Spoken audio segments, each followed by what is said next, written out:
Many Nigerians move to the UK in search of a better life. As we speak, UK is like that one-stop place for many Nigerians. However, the UK is increasingly becoming concerning for many because of the recent happening. Some people will tell you they're traveling abroad with their family to secure their children's future. Some will say because of the safety issues that we have in Nigeria. So many people travel to the UK for so many reasons. So following the recent protests / riots in some parts of the UK, many Nigerians are asking the questions. Many Nigerians, they are actually surprised to see what is happening there. Who could have imagined that the Nigerian government would want to issue safety warnings to Nigerians in the UK and those planning to visit?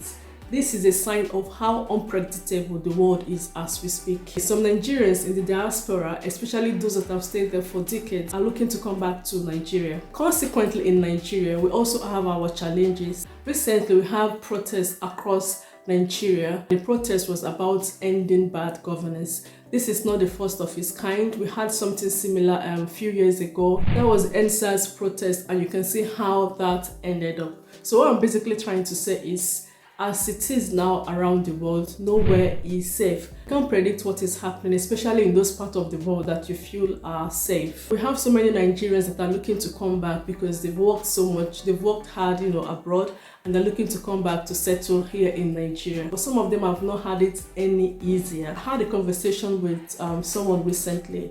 She actually left the UK for Nigeria. She was really excited for the move, She moved to Nigeria and the honeymoon basically ended so quickly. She complained about so many things, ranging from people not being honest in their dealings, just looking for how to, exploit you at any given opportunity that they have. She said she couldn't handle the dishonesty, the corruption, and the obvious challenges that we unfortunately still have in Nigeria. So I'm speaking to Nigerians in Nigeria. First, I'm speaking to Nigeria wherever you are, especially those of us here in Nigeria.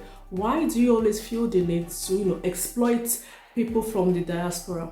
Why do you always feel the need to do this? Just like you, they work so hard to earn a living. Because they're from the diaspora does not automatically, open them up for exploitation. For me, as you can imagine, and for so many people, it is very disheartening to say the least that this is happening to Nigerians in Nigeria. It is very disheartening to hear about experiences of some of these returnees. Like I asked before, why do some Nigerians exploit their fellow Nigerians that are returning from the diaspora? Now, the dishonesty and the corruption is not coming from the government, it's coming from the people around you. It is very shameful and unacceptable, and this has to stop. Like myself, I understand the financial toll that this must have taken on her and her family, not to talk of the emotional toll and everything that she has to go through to bring herself and her family to Nigeria, and to see it end this way. I like the fact that she has not lost all hope in Nigeria. She's planning to come back. I think it's good that she actually came to Nigeria. She spent like a year here in Nigeria, and she can see for herself firsthand how Nigeria is. Don't get me wrong, she did not entirely complain about everything in Nigeria. Just, these things that I have mentioned in this video, which is enough to drive someone crazy, if I must say. We just have to respect ourselves and stop blaming the government for every of our struggles and, challenges that we are facing.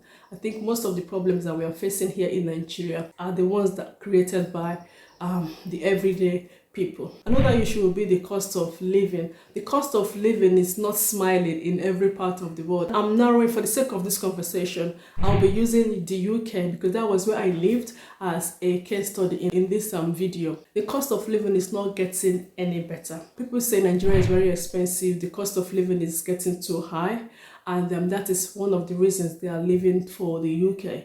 But on getting there, they find out that the case is not different there.